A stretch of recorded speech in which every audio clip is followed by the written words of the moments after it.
Hey guys, I kinda waited till the last minute to do my finals, so I'm making a Zelda video and... Just kidding. I'm actually prepared for this final. And I'm also ready to tell you why we love the Legend of Zelda series so much.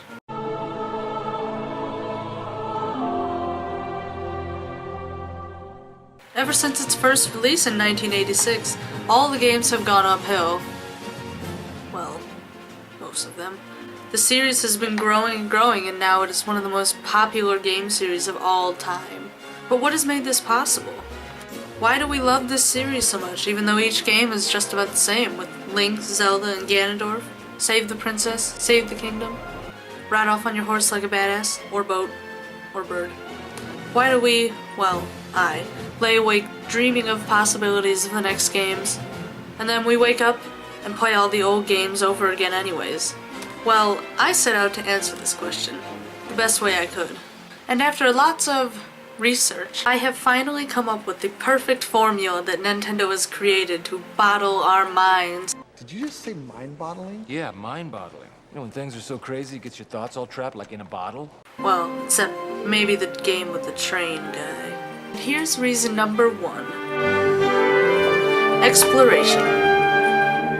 Now I'm just letting you guys know, I will be focusing mostly on console games in this, because I was the Ocarina of Time baby. That's when I started, so I don't have as much of a childhood connection to the older games. So obviously, Ocarina of Time is my favorite. Now the first and one of the most obvious reasons why we love The Legend of Zelda is the idea of exploration. Each game is filled with caves and caverns that you can dig your way into and find magical treasures.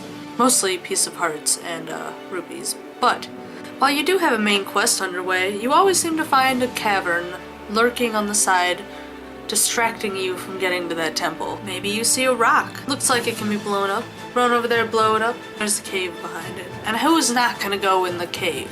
Go into the cave, cave becomes a tunnel, tunnel becomes a labyrinth. Then you find that wonderful piece of heart at the end, and it was all worth it.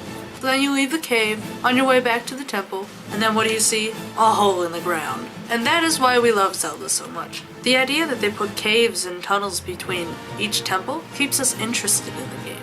And who doesn't love to discover new things? It makes you feel accomplished. Reason number 2. Changes in art and style. This is probably one of my most favorite things about Zelda games, and maybe yours too. But I love it when they change the art style between games. Whether the style is timeless, beautiful, or just the best they could do for the time, we find a new style and personality arising between each game. Not only does the style keep the game interesting, but it also puts interesting new boundaries between games. It keeps them fresh. Well, maybe a little fresher than this. For example, have you ever heard anyone mixing up Wind Waker and Twilight Princess? I mean, that'd be pretty hard to do. If you have, I mean, probably don't play Zelda games, let's be honest. But either way, that's kind of expected because they look extremely different. And also because of these art changes, we're able to see distinct differences between the descendants of Link. For example, the hero of Time, Link, is pretty serious about saving Hyrule. Maybe it's because he's the one who messed it up. But he just wants the kingdom to be saved as fast as possible, besides all the ladies hitting on him. But seriously, there's a lot of women hitting on him. While contrast, the more tiny, adorable Link from Wind Waker is quite hilarious and makes really funny faces throughout the game that we love. He does plan to save the world, but doesn't mind going to visit Grammy in between. He just wants the soup. And obviously, we can see that a lot through just the art style of the game too. Through these examples, we can see how the art style does directly back up Link's personalities in these games. Then there's Twilight Princess Link. Strong, brave, wise, yes. But we see a more serious, realistic Link arising from this game, and we can see that in the art style too. Not only does the art style change, but Hyrule changes with it. Whether it's Hyrule Field, Skyloft, ocean, train. But yes, the changing environments keep us coming back every time. Point 3. The next reason why we love The Legend of Zelda so much, because of this guy, right here. Him. Here. This guy right here. Link! Link! It's Link. We see this guy in every game, and yet we're never bored of him. In fact, we live to see what he will be like in the next game. While in most games, if you use the same character for like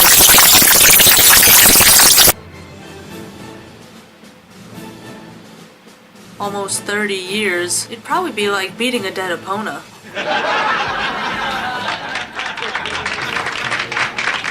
That wasn't funny. And yet, us gamers never seem to get bored of him. And why is that? I'll tell you why. Seems a bit weird, but it's actually his lack of personality. I mean, have you ever noticed in every game he doesn't say anything besides well, there's a reason for that. Because of his lack of personality, we are able to put ourselves in him. We feel much more like we're in the game playing, not him.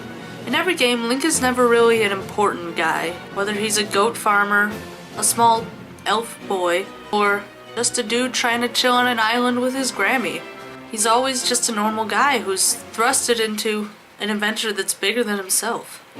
And who are we all? If you're watching this video, you're probably a normal person. We're all just normal people playing a Zelda game. So that fact that Link is also one of us also helps us relate more. So from the very beginning, we put ourselves inside of Link. Oh, that sounded weird. That's what she said. And we become the one who saves Hyrule. In the beginning, we're all just as clueless as him. By the end of the game, you feel like you're fighting Ganondorf. You went all this way, and it's your turn to save the kingdom. That's why we can relate to him so well. And that's why we love when it's always Link who comes back. Point 4.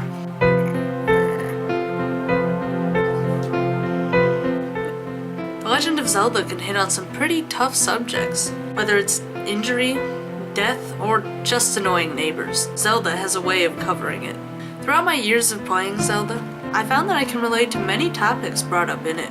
Through these games toying with our emotions, they're able to keep us attached to all the main characters in all the right ways. I mean, who didn't love Midna? And how did you feel when Zant put all that light on her or whatever, and she was sick and dying, and it was up to you to run to Hyrule City to save her? I swear if you didn't run as fast as you could. And God, did we feel some emotions when we had to go save her. Or what about an Ocarina of Time, when you first finally see Zelda after she reveals herself, and then Ganondorf takes her away, and it's all your fault? There are countless moments in each of these games that just seem to make you feel a lot towards the characters. Whether it's characters asking you with their dying wish, or just asking you to do them a favor. These games have a way of almost forcing you to love the characters because of how great the story is designed. By the end of the game, you know Hyrule and the characters like the back of your hand. It's almost like you are a member of Hyrule.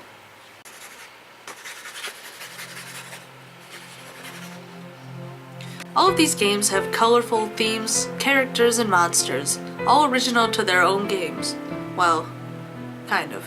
Whether it's the environment or the cutscenes, sometimes you can't help letting out a wow with all the amazing artistry that these games have. And I must say, as far as artistry goes in these games, Majora's Mask has to take the cake. Even the idea behind the game is awesome. You get to wear masks that change you, the moon is crashing into the earth, and it's up to you to save it. And the temples are great in this game. I mean, there's a temple that can be flipped upside down. And then by the end of the game, when you finally get to the clock tower and start raising the moon and you get sucked into the moon's face, what do you expect to see? Lava? Death? Dead bodies? No. You see a beautiful, serene, it's probably the most peaceful, beautiful place in the whole game. And it's inside this evil force you've been trying to destroy through the whole game.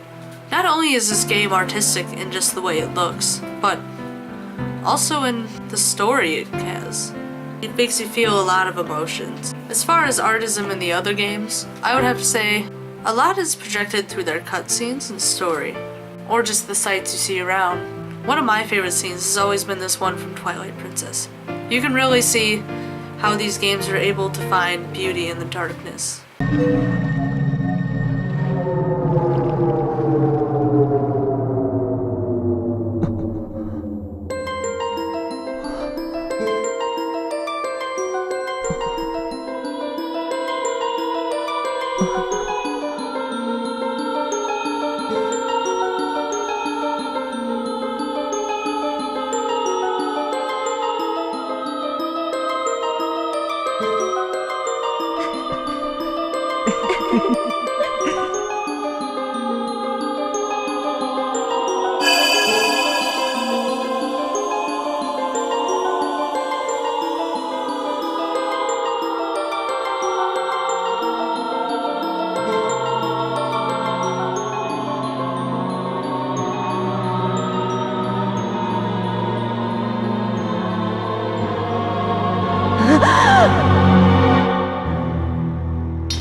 Point 6. Nostalgia. My final reason behind why we all love The Legend of Zelda is simply the nostalgia of the games. Through every game, it always feels like I can feel a little bit of the kid inside me poking out when I beat a monster or destroy a boss, or hear that Ganondorf laugh. God, I love that thing. Although I do obviously feel most nostalgic with the older games, because the games are also similar in a way, I'm able to relive it through each new installment. Because I always see the same old Link, Zelda, and Ganondorf. Well, mostly. I still remember when I was a kid and I was playing Ocarina of Time. I used to make up my own stories when I was playing as Link. Well, I would always go to Lon Lon Ranch and pretend that Milan was talking to me like, "Oh, get to Kakariko Forest, they need you."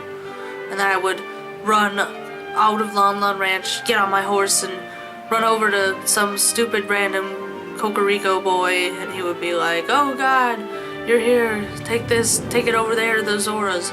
And then I would take the secret route to Zora's domain and jump in the water and swim around, and by then I forgot what I was doing. But it was almost like Ocarina of Time was like my dollhouse as a kid. It got me through a lot. I loved that game. But not only for nostalgia, because I did go back and play it when it came out in 3D and I loved it even more. Oh my god, it's such a good game. I also used to spend a lot of time in Ocarina of Time just running around on my horse. I would just look at the field and shoot stuff, and it's fun. It was a lot of fun. That's just one of my favorite things to do in the other games too. That's where I get my nostalgia, for sure. Especially in Twilight Princess. Oh, I love the Twilight Princess Hyrule field. I just like to ride around on my horse in the field and shoot those bird things. I love doing that. Or maybe I'm flying around Skyloft and I just look at stuff. And all these new games keep our nostalgia going, because you never cease to see these three guys. I mean, you always see these guys. Whether it's nostalgia or not, I cannot seem to find myself sad when I play these games. So I hope my video made you feel all gushy inside, and possibly excited to play some Zelda. Whether it's the first time in a long time, or maybe the first time ever, it's never too late to start up. So thanks for watching, and remember, if you're ever feeling lost, just think, what would Link say?